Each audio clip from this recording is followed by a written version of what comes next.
Assalamualaikum warahmatullahi wabarakatuh. Saya Muhammad Tommy Arima dengan rekan saya Niki Rahmadi Wiharto. Kami di sini akan menjelaskan tutorial tentang pembuatan program dari bahasa C++. Sebelum memasuki pembuatan program dengan menggunakan bahasa C++, terlebih dahulu kita akan menginstal software text editor dan compiler C++-nya. Untuk software text editor dan compiler, kita menggunakan Geany. Berikut langkah-langkahnya.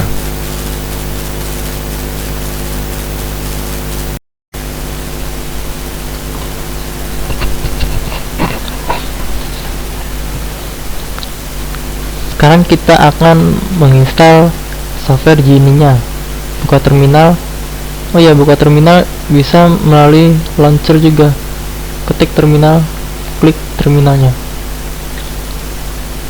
Untuk menginstal Geany, kita ketik perintah sudo apt-get install Geany, nama softwarenya. Sudo digunakan untuk memberi akses untuk super user untuk mengeksekusi perintah yang kita jalankan. Sudah selesai? Kalau sudah selesai, kita sekarang buka software Geany-nya untuk memulai membuat program. Nah, ini adalah program yang sudah saya buat. Yang pertama adalah nama filenya sederhana.cpp. Program ini bila dijalankan akan menghitung luas segitiga. Pertama kita masukkan alas 5 dikali 10, tingginya 10. Maka 5 kali 10 50 bagi 2 25. Ini adalah rumus yang dieksekusi, dan ini hanyalah string. String ini akan ditampilkan di sini. Luas segitiga sama dengan, bukan angkanya, tapi hanya luas segitiga sama dengan, alas sama dengan, tinggi sama dengan.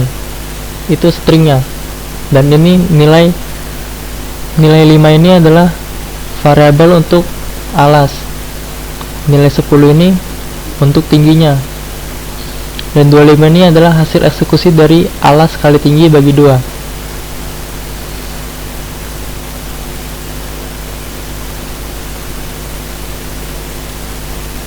Selanjutnya kita punya program sederhana lainnya.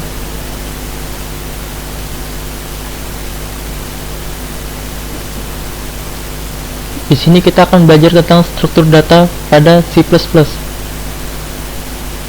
C++ dimulai dengan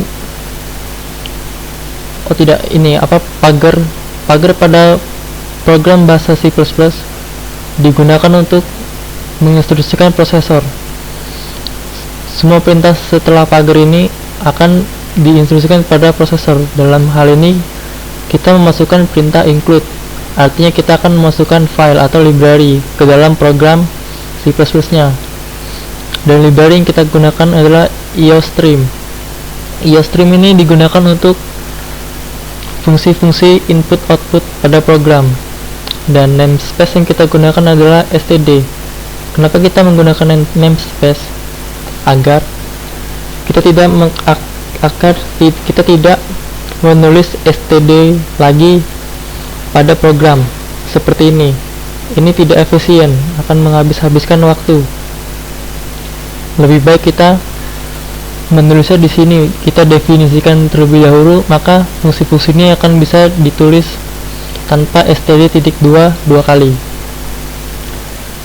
Cout digunakan untuk menampilkan string atau semua karakter yang ada di setelah tanda kurung lancip-lancip ini. Misalnya belajar struktur program C++, dan NL ini menandakan akhir baris. Dengan adanya NL ini, artinya satu baris ini hanya berisi program ini. Belajar struktur program C++. Komentar. Untuk komentar kita bisa menggunakan tanda garis miring 2 kali. Ini artinya komentar ini hanya akan berlaku untuk satu baris ini saja, tidak untuk baris yang ini. Berbeda dengan komentar yang ini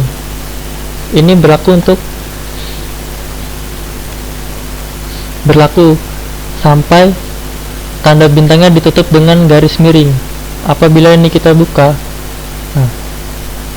dia akan menganggap semua perintah yang ada di bawah ini sampai akhir adalah komentar. Jadi semua tidak dieksekusi. Kita coba, maka akan error di sini. Coba kita tutup. Sukses. Jalankan. Nah, kita lihat komentar di sini tidak dieksekusi, tidak ditampilkan pada terminal. Misalkan yang hanya ditampilkan hanyalah belajar struktur program C++. Ini perintah untuk memasukkan angka. Yang ini masukkan angka.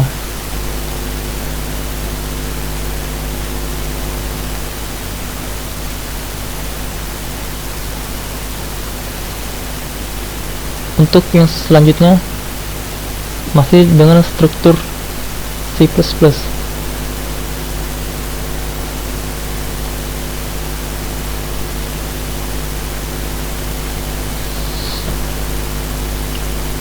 Masih sama seperti yang tadi, kita hanya menampilkan nama-nama anggota kelompok. Ini adalah kelompok kami. Yang pertama Niki Rama Dwi Harto dengan NPM sekian, dan Muhammad Tommy Arima dengan NPM sekian. Nline artinya diberi enter.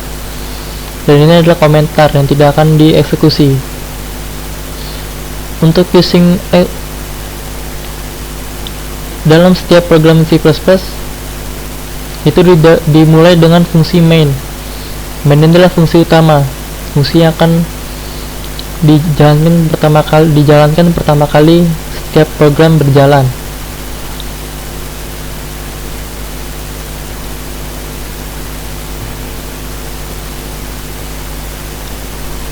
Selanjutnya adalah tipe data.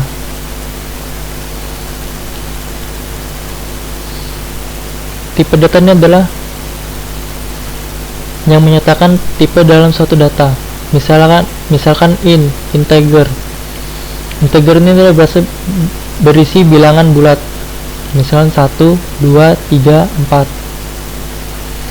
Dan apabila integer ini kita beri nilai 5,9, maka dia akan menghasilkan angka 5 saja.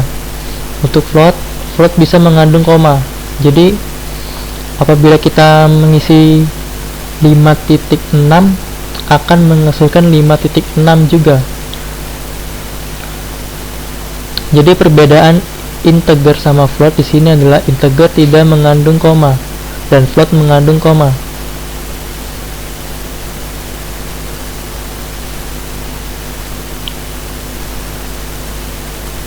Sekarang array.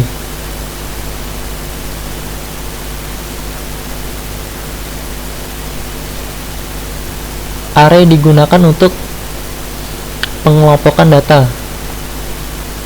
Dalam hal ini kita akan membuat tulisan ilmu komputer ini menjadi array. Kita pecahkan.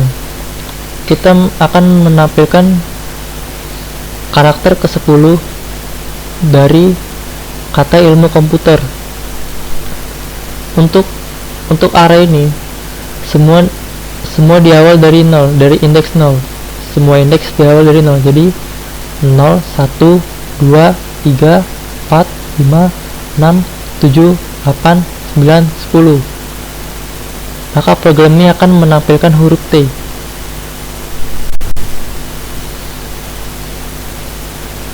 Lihat ini, huruf T di sini. Oh ya, saya lupa memberi enter pada baris ini. Nih T. Misalkan kita 7.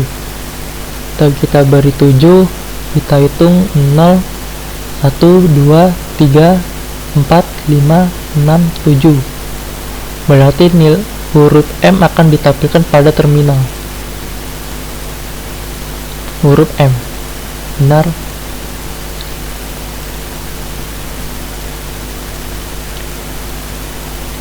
Inilah tutorial sederhana yang dapat kami tampilkan, yang dapat kita berikan.